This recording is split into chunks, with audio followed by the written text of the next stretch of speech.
歡迎來到煙火味廚房，我是阿光。為什麼飯店裡面的蔥油雞這麼好吃呢？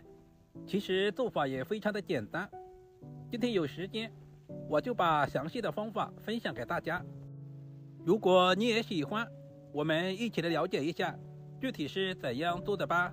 首先準備半只三黃雞放在大碗中，加入1大勺的食鹽和1大勺的普通麵粉，然後下手給雞的全身做一個按摩，這個過程大約在2分鐘左右。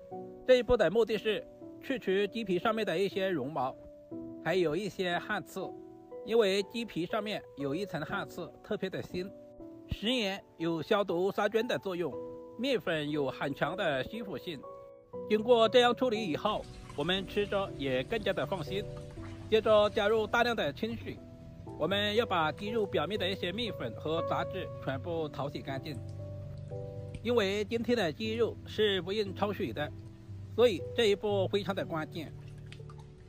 清洗完第一遍之後，我們就把雞肉撈出來，再次放在乾淨的清水中淘洗2到3遍，充分的把雞肉表面的一些雜質全部淘洗乾淨，直到把水洗至很清澈就差不多了。接着我們再把雞肉控水撈出，重新放在準備好的大碗中。接下來我們再次往碗中加入1大勺的食鹽，然後下入切好的蔥和薑。我們要把蔥和薑抓出蔥薑汁，我們要用蔥薑汁給雞肉去下腥味。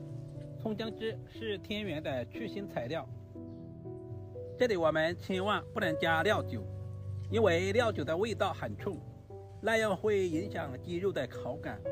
這也是飯店不外傳的小技巧。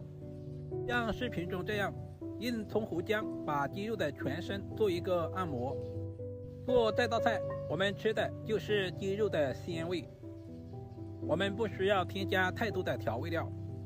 雞肚子裡面我們也要加入一些蔥薑汁。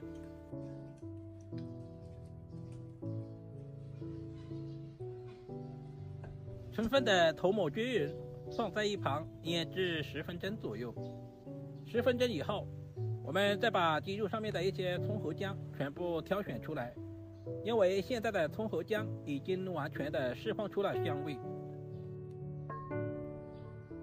接下來我們把處理好的雞肉放在準備好的大盤中，然後用乾淨的毛巾或者是廚房紙巾，像視頻中這樣把雞肉表面的一些水分吸乾。雞肉的2面都像視頻中這樣把雞身上表面的一些水分全部擦乾，這樣可以方便下一步的操作。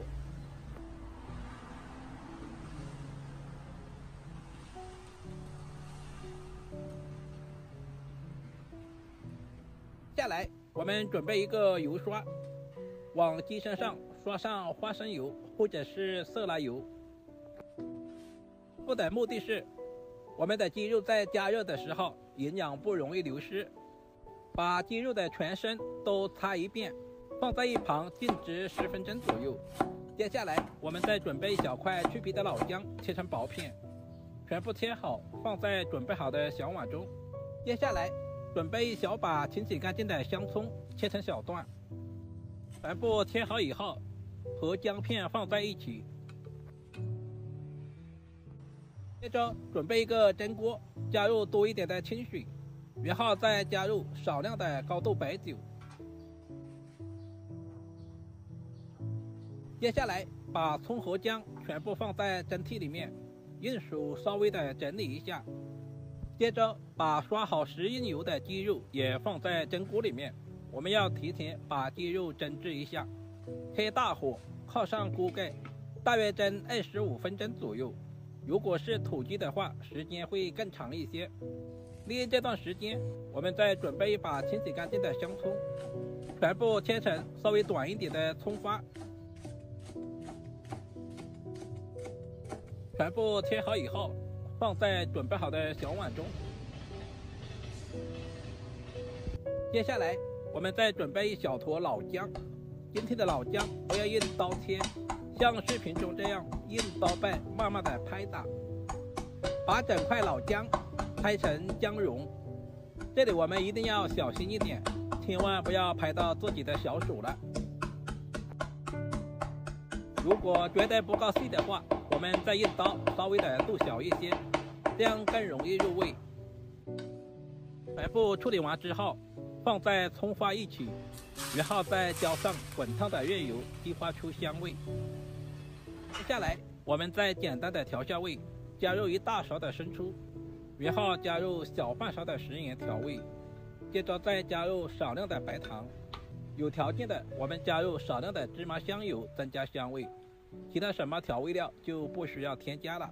時間差不多了，現在的雞肉也已經蒸製好了，而且我已經提前關掉了火，雞肉也已經涼透了。接下來，我們就用食品夾把雞肉取出來，給下刀。其實切雞肉也是有技巧的，我們一定要把雞肉涼透以後再來切，切出來的雞肉才不會散，而且切出來也更加的完整。首先，我們把雞肉切成大塊，然後根據自己的喜好剁成小塊。這裡我們也不需要剁太小，大口吃肉，大口喝酒，這樣才過癮。把所有的雞肉全部剁成視頻中這樣的大小就差不多了。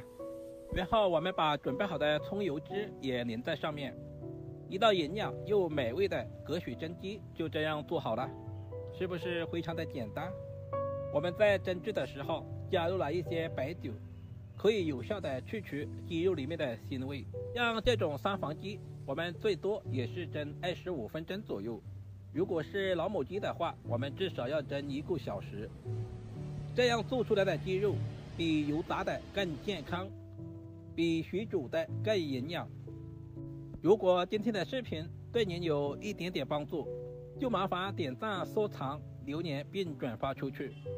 好了，今天的視頻就簡單的分享到這裡了，我們下個視頻再見吧。